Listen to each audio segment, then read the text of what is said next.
Good morning students. आज हम discuss करेंगे पहला हेटेरोसाइक्लिक कंपाउंड पिरोल। पिरोल होता है ये 5 मेंबर्ड रिंग में नाइट्रोजन एटम। देखो प्राकृतिक रूप से pyrrole chlorophyll, haemoglobin, vitamin B12, alkaloid और बोन ऑयल मतलब अस्थि तेल इनमें पाया जाता है। ठीक है, क्लोरोफिल प्लांट्स में होता है, हीमोग्लोबिन अपनी बॉडी के अंदर होता है, विटामिन B12 अपनी बॉडी के अंदर होता है और एल्केलॉइड प्राकृतिक रूप से मतलब जिसमें नाइट्रोजन होता है ना, साइक्लिक नाइट्रोजनस कंपाउंड होते हैं एल्केलॉइड।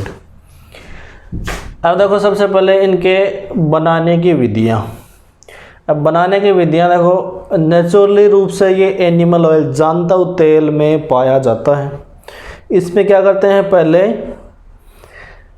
बेस मिलाते हैं। ठीक है, सांद्र क्षार।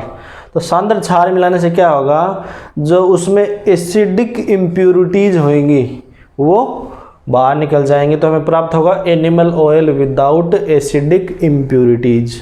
ठीक है, फिर हम इसमें एसिड मिलाते हैं। तो एसिड मिलाएंगे तो क्या होगा, बेसिक इम्प्यूरिटीज बाहर आ जाएंगी। तो अब हमें मिलेगा animal oil without basic impurities, मतलब यहाँ से एसिडिक बाहर हो गई, यहाँ से बेसिक बाहर हो गई। फिर इसका क्या करते हैं, फ्रैक्शनल डिस्टिलेशन, प्रभाजी आसवन। प्रभाजी आसवन में 373 केल्विन से 423 केल्विन के बीच में हमें प्राप्त होता है पिरोल, और जिसका KOH के साथ डिस्टिलेशन करने पे हमें पोटेशियो पिरोल प्राप्त होता है।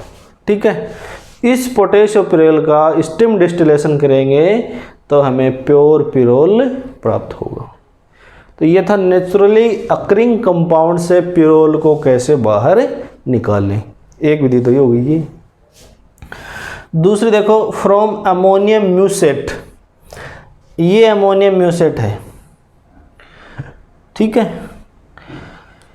अब इस अमोनियम म्यूसेट की ग्लिसरॉल के उपस्थिति में 473 केल्विन ताप पे गर्म करने पे इससे 2 अमोनिया के मॉलिक्यूल बाहर निकल जाएंगे। ठीक है, देखो इन दोनों के इनको गर्म करने से 2 अमोनिया मॉलिक्यूल बाहर निकल गए। तो हमें पीछे जो ये कंपाउंड प्राप्त हुआ इसका नाम है म्यूसिक एसिड। Music acid. ठीक है, अब इस म्यूसिक एसिड की अमोनिया के साथ अभिक्रिया करवाएं तो देखो यहाँ से जल, यहाँ से जल, यहाँ से CO2, यहाँ से CO2, यहाँ से जल और यहाँ से जल। तो 4 मॉलिक्यूल तो जल के और 2 मॉलिक्यूल CO2 के बाहर निकल जाएंगे और हमें क्या प्राप्त होगा, पिरोल। अब देखो इन विधियों को याद करने के लिए रोट रीडिंग मतलब सिर्फ रीडिंग करते जाएं या रटते जाएं वो पर्याप्त नहीं है।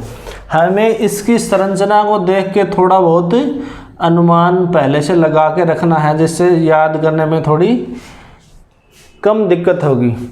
अब हमें पता है 2 और 3 और 4 और 5 के बीच में डबल बॉन्ड आना चाहिए। ठीक है, तो या तो ऐसे कंपाउंड रिएक्टर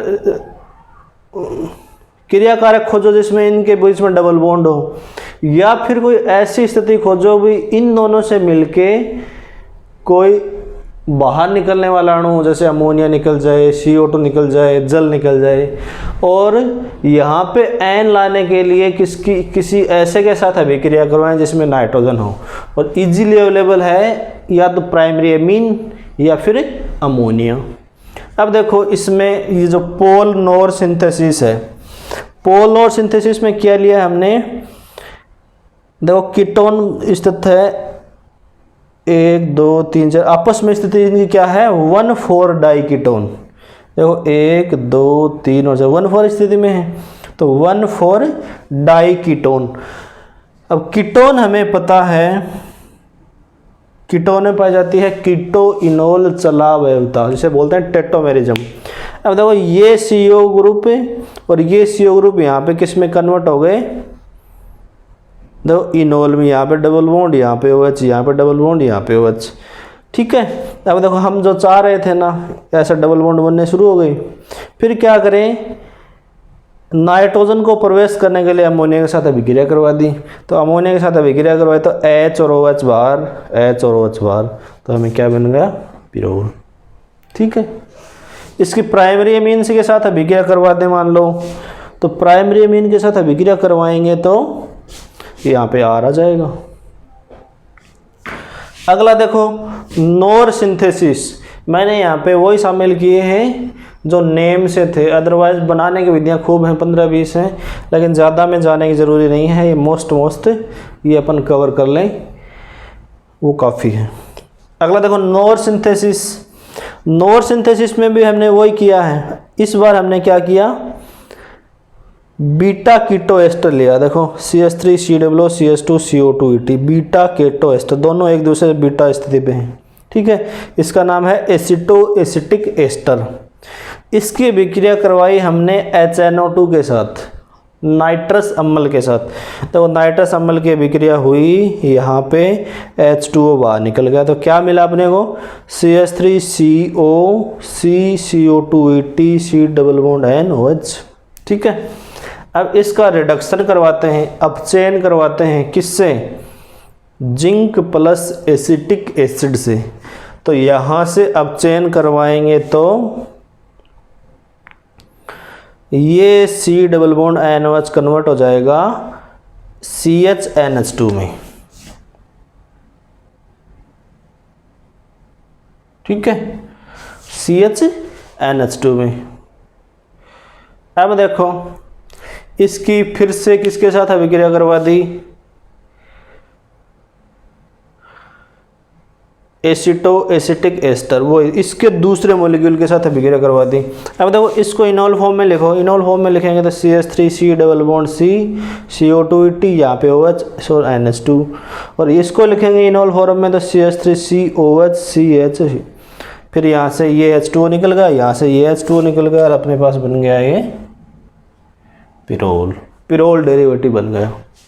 तो अपने को ये याद रखना है, विशेषतया 1,4 स्थिति पर डाइकीटोन या फिर बीटा कीटो एस्टर, ये विशेष कर ध्यान रखना। बीटा कीटो एस्टर लगभग सभी में रिपीट हो रहा है। अब देखो ये हेंस संश्लेषण, हेंस सिंथेसिस, इसमें क्या लिया है, अल्फा क्लोरोकीटोन। तो यहाँ पे देखो इसमें इतना ही चेंज किया है, CH3C डबल बॉन्ड और CH2 CO2 ET की जगह अपन ने Cl ले लिया कि इसको Cl को बाहर निकाल सके। तो अल्फा क्लोरोकीटोन, और यहाँ पे aceto acetic ester CH3CO CH2 CO ET। ठीक है, मतलब इसको तो इस विधि को तो इससे याद कर सकते हैं। यहाँ पे C एस्टर ग्रुप की जगह क्या ले लिया, Cl। अब फिर वही कीटोइनोल टेट्रामेरिज्म, तो CH3COH CHCl, और इधर इसको CH3COH CH, वही दोनों की इनोल प्रावस्था, अमोनिया के साथ अभिक्रिया, तो ये HCl बाहर, एक तो देखो HCl निकल गया, दूसरा 2 H2O के मॉलिक्यूल निकल गए, तो हमारे पास क्या बचा, पिरोल डेरिवेटिव। इस तरीके से पिरोल की हम संश्लेषण कर सकते हैं। अब देखो अगर कोई मान लो और विधि अपने को करनी हो तो यहाँ पे एक लिख के देखते हैं, जैसे ये एथिलीन और प्लस अमोनिया, ये H N H और H, ये लो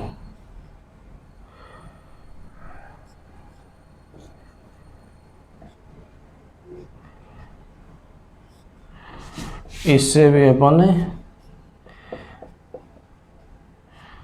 बना सकते हैं प्लस H2, ये लो ये भी पिरोल बन गया। तो मतलब अपने को क्या करना है, इस तरीके से कंपाउंड खोजने हैं भी 2 और 3 और 4 और 5 के बीच में डबल बॉन्ड आ जाए।